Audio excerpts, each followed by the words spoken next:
This is DaintyTank. Thank you for joining me. Welcome to Fatal 12. Fatal 12 popped onto my radar as I was looking up new games, and what really stuck out to me was it's from the same developer and development team that did the fantastic works of Highway Blossoms and Heart of the Woods. Of course, Heart of the Woods is amazing and beautiful, and I love it so much. And Highway Blossoms really kind of grew on me, especially with the DLC. So, Book Todoroki, all of those, they're really cool and fun. But this is brand new. Well, it's new to me. I think it's a couple years old, which surprises me that I didn't catch it before. So, I don't know much about it, besides Yuri and More Than It Seems. I didn't want to spoil too much for me, besides the fact that just making sure that it is LGBT+, just in case. So, with that, let's get into this. Woohoo!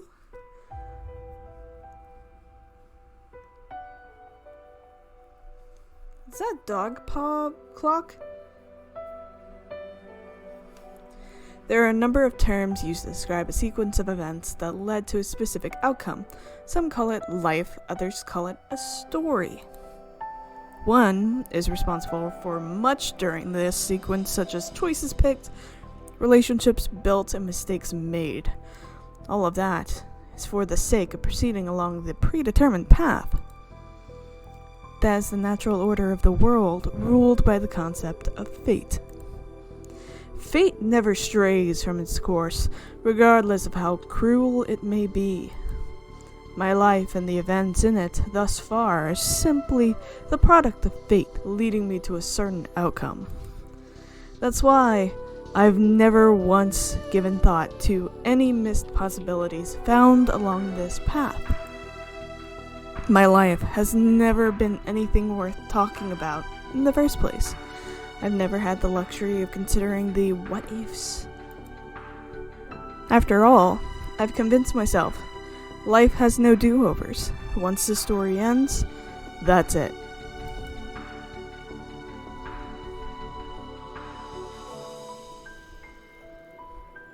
My name is a lot. Please forgive me for any names here. Shishime Rinka. I'm a second year at Amicha Girls University High School, a rather famous all-girls school in the big city. Unlike my middle school, which was hodgepodge of top students and those who barely showed up for class, this is the realm of refined, wealthy ladies. A realm I clearly don't belong in. In fact, they wasted no time in labeling me as a delinquent of sorts. One reason, really the main reason, is the golden streaks in my hair. However, it's my natural hair color, so the school itself has no issue with it. Not like I got hassled for it either. Just a bit out there for these sheltered students. Yeah, natural highlights happen. They're really cool. The main reason I chose Amicha was because it didn't seem to have many regulations in regards to appearance. Turned out they didn't list anything due to its unspoken rules based on being a traditional school. I was pretty pissed off when I got treated like a delinquent, despite having not broken any rules at the time. Fewer than 3 months later, I have stopped caring. Good for you! Much like how I have my own values, the girls have theirs. I can't understand their viewpoint, so it's only natural they don't understand mine. To tell the truth, I'm pretty content with making no effort to look at life from another's point of view. That is, until a certain event causes a massive change in my life. It all starts on a certain day before Golden Week. Oh, this is really pretty. No idea where we're going. Train. Rinka! 駅の時計止まっちゃってる。故障かな。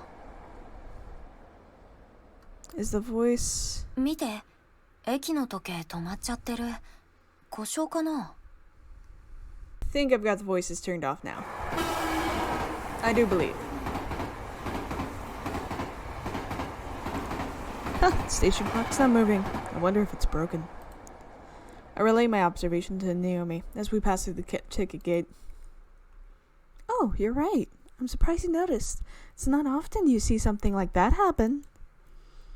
Right? Oh, sorry for interrupting you. What were you saying? Oh, well, I seem I have to have forgotten too. This is Hitsuji Naomi, a first year at Amichia.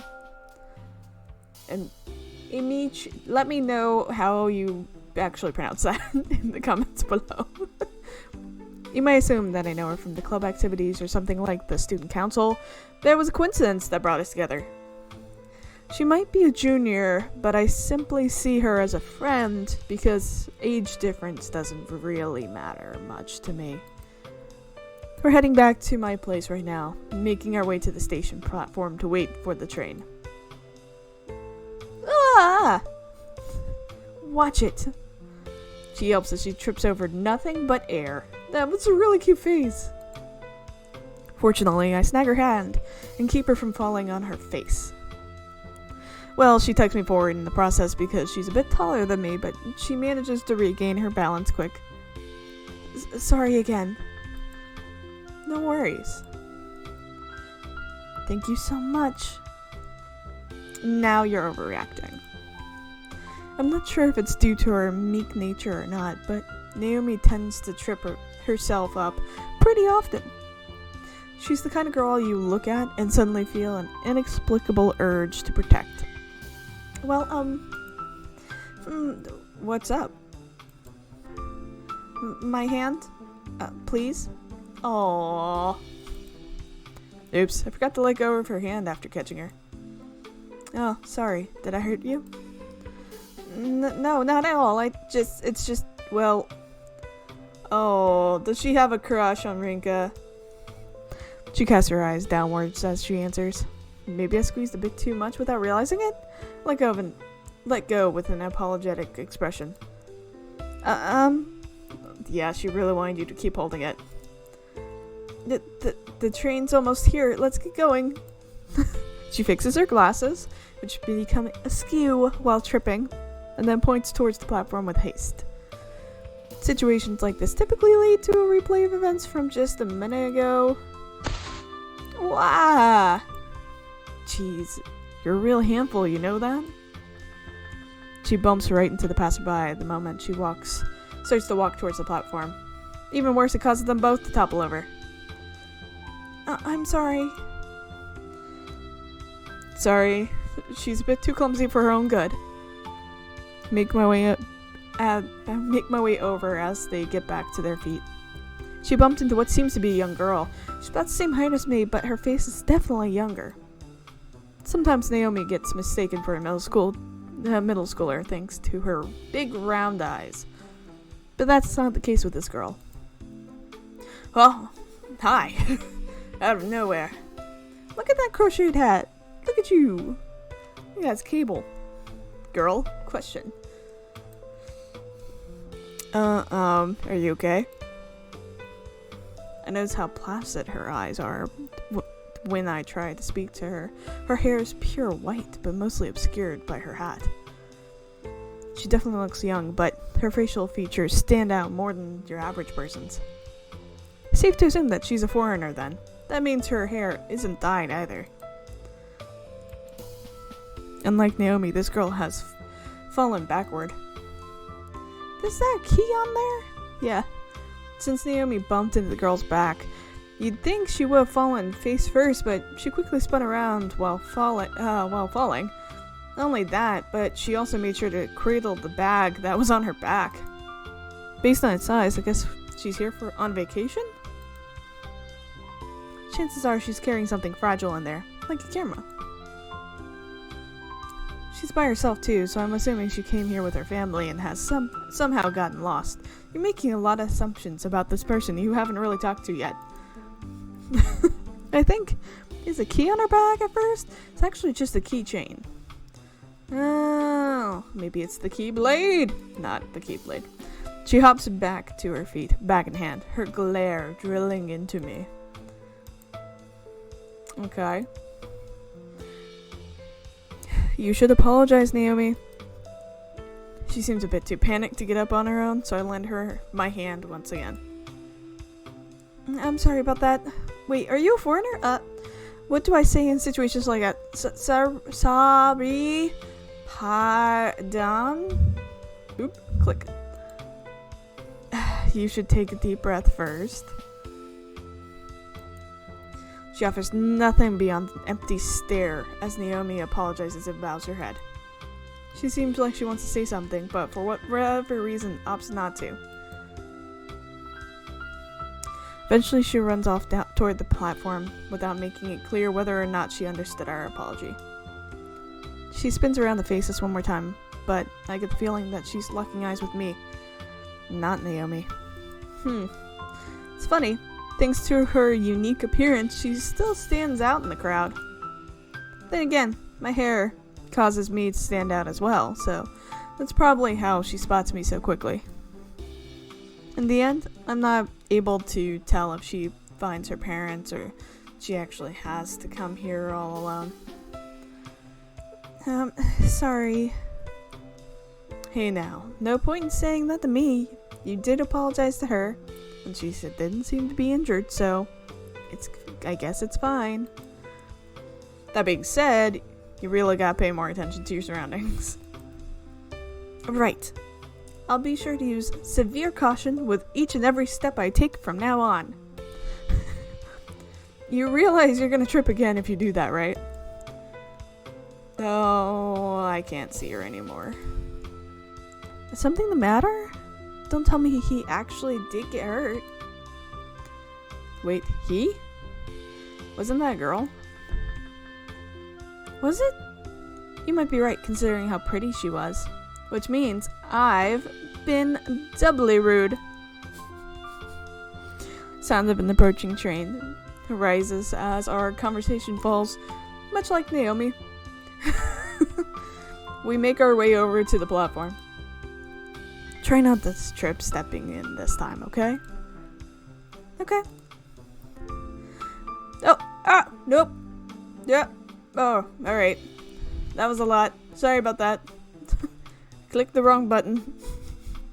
But we make our way into the train platform for Shinjuku, having largely forgotten about the person Naomi bumped into. Why does everything happen in Shinjuku? We board the next train to Otsuka Station. My place isn't far from there. But we first have to get off at Shinjuku Station before taking the metro for 2 more stations.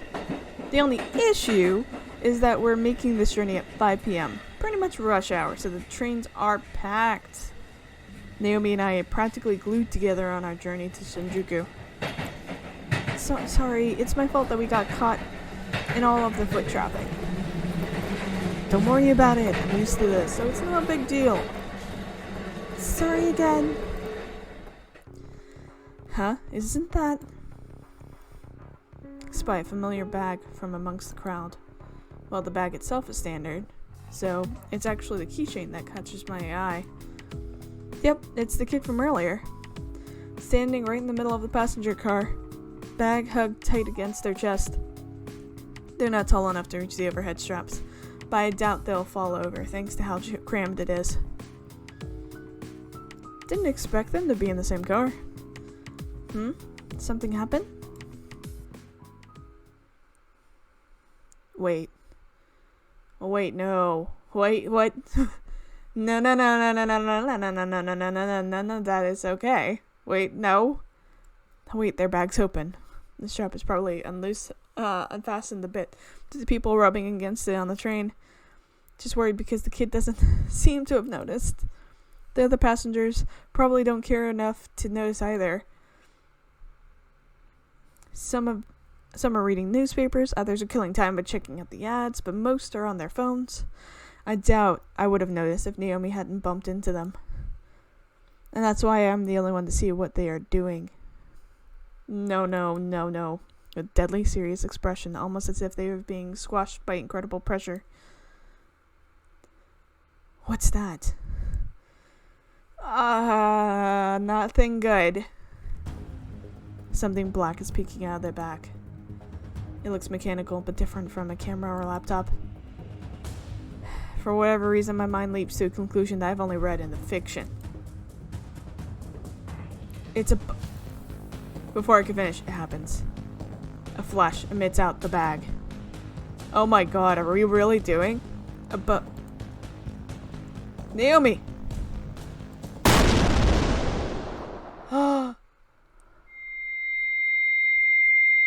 The detonation is almost instantaneous. The wave of heat propels through the train car, even to feel like my skin is being seared off. A sharp, explosive roar comes right after, puncturing my eardrums. I dunk in front of Naomi to protect her and then push her away. I feel my body being pushed by the explosive shockwave too, and in the moment my body is burned beyond repair within the flames. Ow. Holy snap. What? We're like 15 minutes into this. However, my consciousness remains intact. How? I hear a voice. I don't feel anything anymore. Vivid memories pulse through me, the shockwave, the pain, the heat searing through my body. And yet, I no longer feel any of it. My consciousness begins to fade. Or maybe I've already lost it. This is but a remnant of it before it fades away completely. The final fleeting moments of consciousness drowned in a sea of fire. Rinka!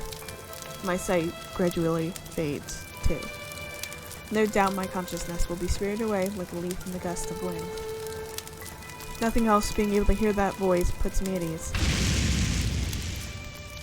Oh my goodness. Did our main character just die? I really should have read more than just, is it Yuri? Probably something I should have researched more. It's okay, we're gonna do this. There's no arguing that fate has decided to end my life here and now. I mean, it's not the first time that we've had someone die on the channel. Pug Totoro to see Heart of the Woods. Ooh. Whoa. Hey!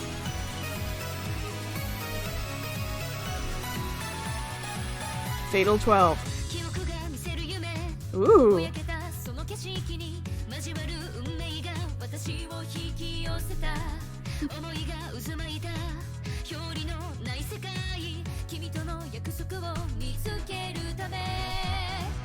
Huh.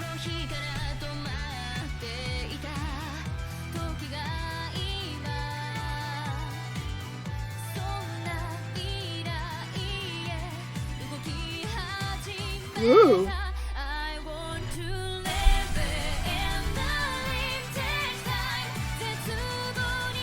Ooh.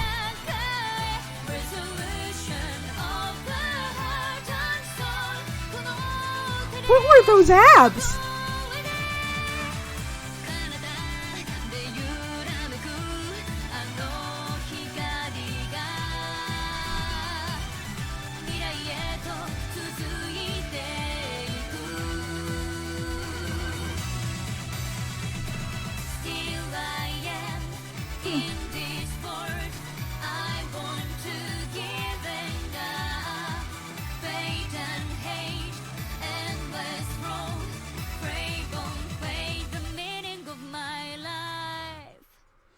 Woo! This is cool. Okay, I'm more excited than I ever have been on. This is awesome! 5-2 Wednesday. Familiar voice A. Rini! Earth to Rini! Rinka, you there? Rinka. I hear two voices calling out to me. I know who they belong to without even seeing their faces. Wake up, damn it! Ouch. Ooh, you died, right? Right? Also, that's a beautiful chair. Love that chair. Sharp pain pushes through my forehead, causing me to finally lift my face off of my arms. No doubt this'll sting for a while. What happened to the fire? Fire? Were you dreaming? Sounds weird. Dream? So I was asleep? Just a little. No need to be polite about it, Naren.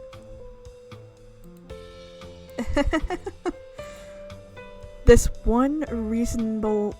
one responsible for waking me up is Aguma Mao, a classmate. As usual, she got her wildly colored hair tied up nice and neat in pigtails. Beside her is Naomi. And seeing how they are still in their uniforms, I guess we just got back from school. We're at the Lion House, a cafe run by my grandmother. The first floor serves as a cafe, while the second floor serves as her home. Since I'm living with her, my room's also on the second floor, although it's probably more accurate to say I'm living on my own right now, considering she's gone off to the countryside to help nurse an ailing relative. You still half asleep there, Rennie? Allow the absolute legend wake up, then. She clicks a mechanical pencil and presses it against my cheek before scribbling all over me. How jerkish, you! Ouch, I'm awake. Keep the lead away. Mao, you're a monster. Pink-haired pigtail monster. Naomi is visibly disturbed by how much Mao seems to have enjoyed doing that. Well, it certainly has helped to wake me up. A lingering issue, however, is that I can't remember why we're here. Sorry, but, what are we doing here again? Oh my, did the pencil technique fail to wake you up? I think my memory is kind of fuzzy thanks to that dream. Can't remember what I even dreamt about. I mentioned a fire when I woke up, but I don't recall being involved in one. The fact that I can't remember is starting to annoy me. Wow, weirdo. Naomi interjects after I fire a glance at Mao. Well, it turns out our class is opening a cafe for the culture festival next month. I was appointed as head of the committee for it. She's making no attempt to hide the fact that she's been forced into it. Granted, she's probably the most fit for the job, considering how serious and thorough she is when it comes to this stuff. I heard about your family running this place, so when I asked, you said it was fine for me to tag along. Her explanation helps him grasp the situation. Oh, that's right. I told you to come over so we could chill and hash things out. The store is only open for the regulars right now, since my grandmother's away. Sometimes we get a first-timer or two, but I've only got simple stuff on the menu for now, so I can handle things on my own. It doesn't get really busy, so there's no issue in inviting her along. As my gran always says, Lion House is everyone's second home, so there you have it. Yup, there you have it. I hoped I'd hear that today. I understand what she means. This is the first time I've been here, but I feel so welcome. Just make sure you don't feel too at home and fall asleep. Oh, shut it. Mind explaining what you're doing here, then? I was bored? Uh-huh, figures. What does your class plan on doing? Can't remember if it was a haunted house or a fortune teller. Basically, we haven't decided. Really? Shouldn't you have some idea by now? Things will work out one way or another. I hate to say this, but when you're working this hard, but we don't really care about how it goes. Me and Rennie ain't the most popular girls in class after all. The committee's making sure we don't get too involved. Yep, although there's not the only reason I'm helping you. Just keep in mind that I'll be busy here sometimes. Okay, thank you. She nods, struggling to hide her concern. After hearing that, she probably thinks we're being bullied. But that's probably the case, right? We're used to how we're treated, though. It's not like they're going out of their way to ignore us. They just rather avoid us whenever possible. It's funny, though. Mao still gets along with plenty of girls, and I'm pretty sure no one outright dislikes me. It might be more accurate to say they try not to get too involved in our lives. They understand that we're different, so it creates a rift between us. Speaking of different, we're not the only two. Mishima Miharu, who's probably at work right now, is our comrade in that regard. Hey, I'd like an iced latte. We don't serve lattes. We have cafe au lait, though. I mean, cafe au lait is kinda like a latte, but a little bit different. It's just different proportions. That'll do. You realize you're not getting it for free, right? Never mind. Water. Ah, fine. It's on the house. Just this once. How about you, Naomi? Are you sure? Come on, Yurin. This is cheapskate Captain Rinka we're talking about. Better take her up on her rarest of offers. Oh, may I have a black coffee, please? Sure. Coming right up. Aww. Oh! Apron! Look at you! You have so many highlights in your hair. That's cool. Like, if those are all natural, that's really neat. Made my way to the kitchen, wash my hands, and don my apron. You're a pro the moment you enter the kitchen. That's what my grandmother always tells me, and I believe it. I may be making these for my friends, but there's no excuse to do it half-hearted. Anyone who orders a black coffee gets a nice serving of full city Guatemalan beans. Full city is a roasting method used to reduce the acidic tones of the beans and make them more bitter. Beans from Guatemala are typically more acidic than others, so this kind of full roast is the perfect way to balance their acidity and bitterness. I prepare the siphon before placing the flask on the alcohol lamp. The key here is to make sure that the flame's positioned just a touch to the side of the middle of the flask. This is some, like, higher level coffee making. Like, I did barista work way back when at a gay book shop. It's no longer in business, unfortunately, but it's a gay book shop with coffee house, and so, like, I did the grinding, tapping, building, setting up, doing coffee, and doing, like, hand-done coffee, too. This is next level. This is, like, what you'd get from, like, someone who's either a really prestigious coffee shop that's trying to do it well, or a coffee shop that is focused on teaching people how to do the art of coffee. I have coffee right here, and it is a mass-based brand hazelnut blend. I love coffee, but I'm not ever going to do coffee like this. This is intense. Once it starts boiling, I shake it gently, and then wait for the beans to fall. Once they're in the flask, it's just a matter of letting them sit until they become fragrant. Here you go, Naomi. Oh wow, what a nice scent. I can smell it from here. Thanks. Naomi's comment makes me happy, but still got a long ways to go. My grandmother knows how to apply different brewing methods based on the bean type, for example. All I'm doing now is applying her instructions to make them easier for me. There's still plenty to learn. You're doing fantastic. Alright, next up is May's iced latte. I'll make this by preparing coffee first, and then adding plenty of ice into a glass before topping it off with some milk. Yeah, that's basic. I mean, you want to usually do, if it's an iced latte means you're using espresso, not coffee. This would be an iced coffee, not an iced latte. Latte is actually the espresso type of method that you extract, because there's a thing called the crema on it. It's very important. Anyway, this way you could see the coffee's black and the milk's white mixed together in the glass. Once that's done, I jam a straw in it and walk it over to Mao with some syrup. There, it's pretty. Here you go. Tell me if you need more syrup. Thanks, bunches. That's really cute. You can see like the cup on the table. I made myself some coffee after that. Take off my apron, wash my hands, and return to my seat. This is so much better than what I have at home. You're incredible, Rinka.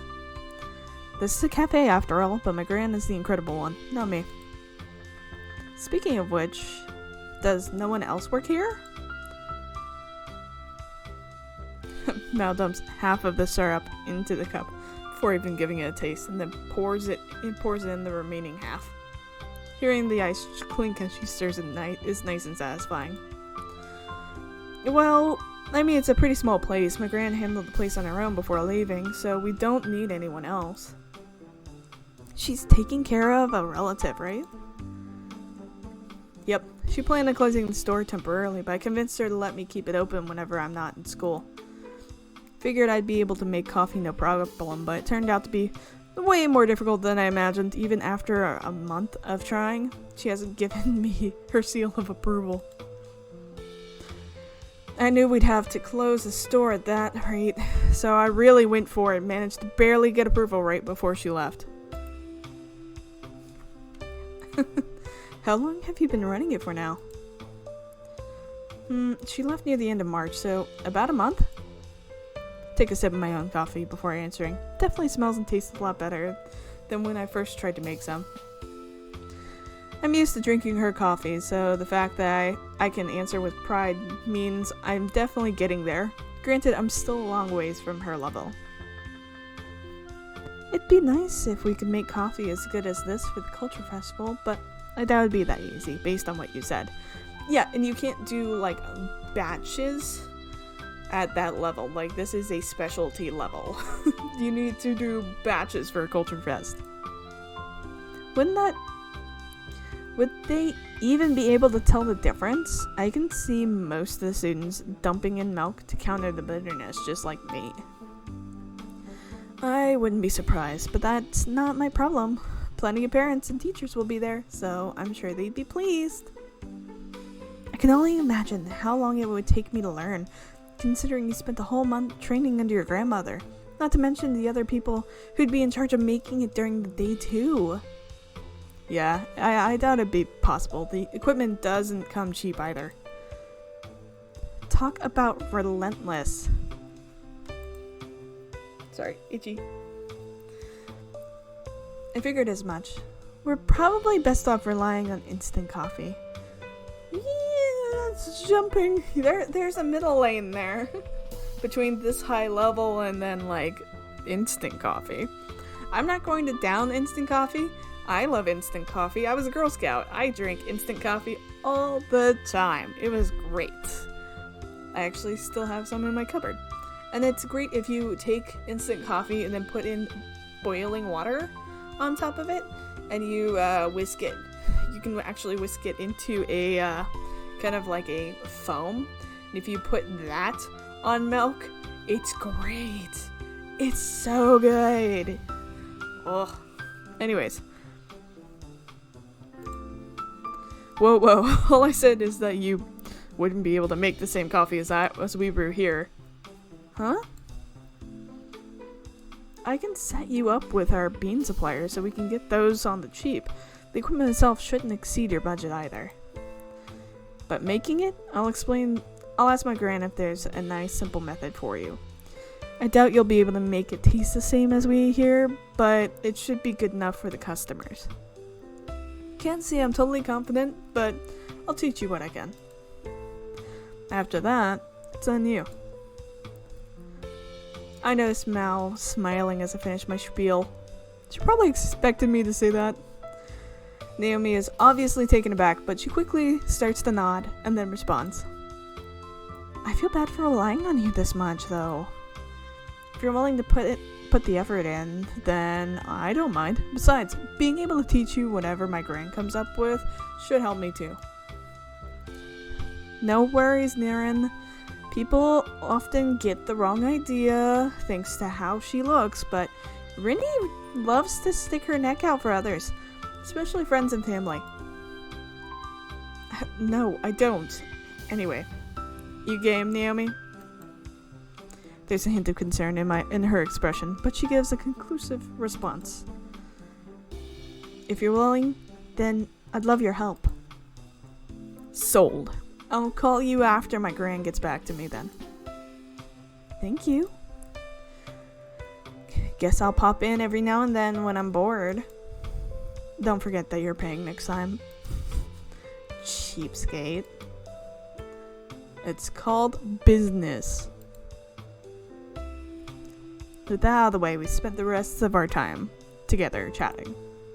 I have to help a few customers, but they don't mind me talking with Mao and Naomi, so long as I get their orders out in a timely manner. In fact, some even join in the conversation, not just because they're regulars, but because I've known plenty of them since I was a kid. They kind of feel like relatives in a sense. Lionhouse has always had that homey feel to it. Both me and my grandmother consider it our second home. That's why I hope it stays that way once she gets back. Both Mao and Naomi leave just before 7 p.m. That's great, but what about the fiery inferno? These are really cute. I head up to my room on the second floor after closing and cleaning up the shop. This is a really nice apartment. Gotta be honest, I'm pretty excited about helping Naomi. I enjoy making coffee as it is, so it'll be nice if other people end up feeling the same. Knowing Naomi, she'll probably pick up on it easily enough, although her clumsiness is a concern. That aside, what was that dream earlier about? The fact that you died in a fiery inferno from a bomb on a train? In a terrorist event, I think. I felt okay once I started talking with Mao and Naomi, but can't shake the weird feeling from when I woke up. Never felt like that before. Can't even say for sure if it was actually dreaming. Huh? What's that? Something from the intro sequence, so something important. In the middle of telling myself to forget about it and try to sleep, I noticed a thick book on top of my desk. It's an auburn color with some gold leaf decorations on it.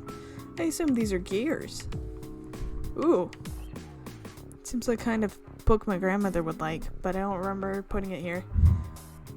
Boop. We're gonna save. Can I save? Okay. I can save. Save data. Aha! There it is. Let's have a look. Yeah. Ooh. Take care when cracking it open. Try not to get it dirty.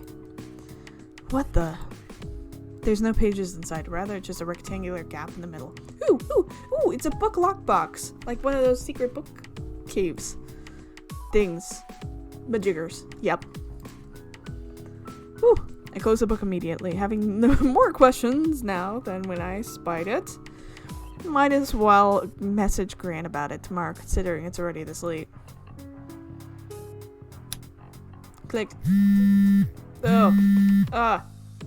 No, I didn't like that. My phone vibrates after I turn the lights off and hop into bed. It's a message from Naomi. Let's see. Thank you for offering to help. Looking forward to this. She's a sincere girl, isn't she? I send a quick emoji in response and then place my phone beside my pillow without checking to see if she reads it or not.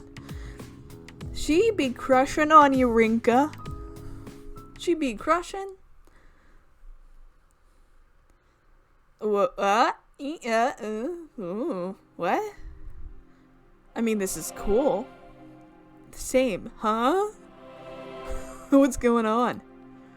Pretty sure I've fallen asleep, but I feel conscious. Except I can't move my body or even speak. Is this sleep paralysis or maybe it's a lucid dream? Strange man. Hi. Hear a man's voice, but I don't know to whom it belongs. A figure appears soon after, but I can't make it out all that well. It's someone slender with a vaguely androgynous face.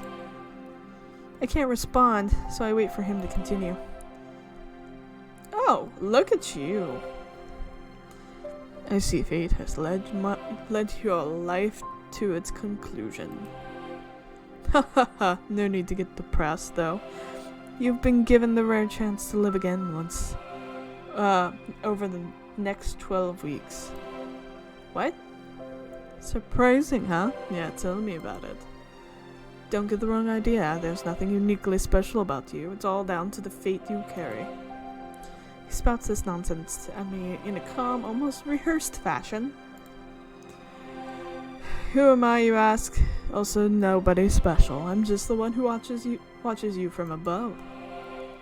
Under normal circumstances, I'd never meet with anyone personally, but fate has deemed that your dreams will connect you to here. Anyway, I had planned on more introductions, but I think that's enough for now. But before the curtains rise on this play, let's kickstart your memory a bit. The man disappears as soon as he stops talking, and my consciousness fades away once more. Oh? Do we get to know what... There we go. Flames envelop me. Flames powerful enough to flake the skin from my bones. Flames that produce enough smoke to smother my lungs. My life turns to ash. My inability to move, even my fingers tells me as much. There's a lot of shouting something. I hear someone shouting. Whoever it is keeps shouting, over and over. Their calls are eventually drowned out by roaring flames that continue to spread. By the time the voice is entirely drowned out, my consciousness has extinguished.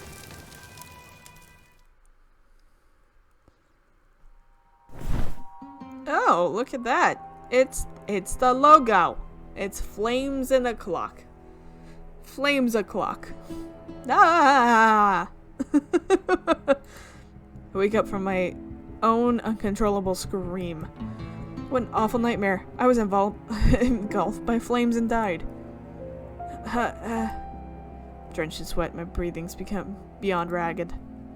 Even now, I notice a strange black blob on my stomach, all the while wondering why I even had such a dream. Black blob on my stomach? Oh, it's just you.